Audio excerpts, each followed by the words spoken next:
জনাব তারেক রহমান রাষ্ট্র কাঠামো মেরামতের রূপরেখা একটি দফা জাতির সামনে উপস্থাপন করেছিলেন।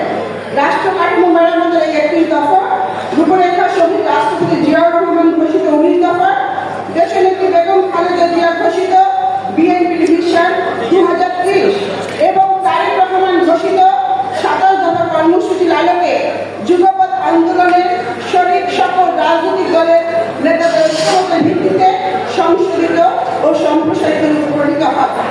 আজকের এই প্রশিক্ষণ কর্মশালায় উপস্থিত আছেন বিএনপি মিডিয়া সেলের আহ্বায়ক মেধাবী নেতা, আজকের মূল আলোচক ডক্টর মওদুদ আলমগীর আহমেদ।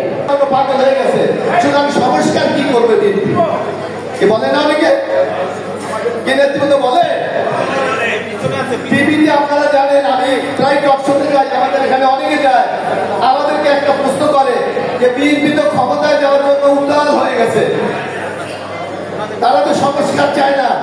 কিন্তু আমরা চ্যালেঞ্জ দিয়ে বলি বিএনপি এখন পর্যন্ত সুনির্দিষ্টভাবে যে নির্বাচন করেছিলেন বিএনপি জাতীয় নির্বাহী কমিটির অন্যতম সদস্য অ্যাডভোকেট মাওলানা মোহাম্মদ আবুল হোসেন,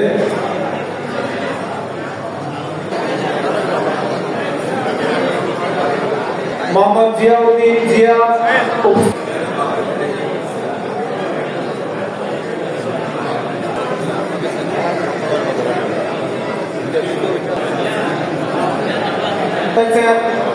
জাতীয় নির্বাহী কমিটির অন্যতম সদস্য উপস্থিত হয়েছে সাবেক ছাত্রনেতা অত্যন্ত পরিশ্রমী জননেতা জনাব একরামুল হক বিপ্লব, আমাদের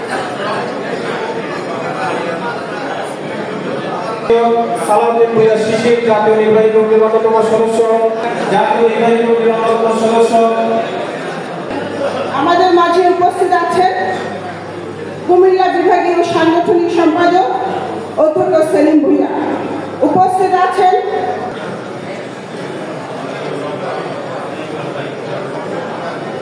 বছর শেষের খুশি নগদে হবে বেশি। নগদ পেমেন্টে নির্দিষ্ট ক্যাটাগরির কেনাকাটায় 300 টাকা পর্যন্ত ক্যাশব্যাক।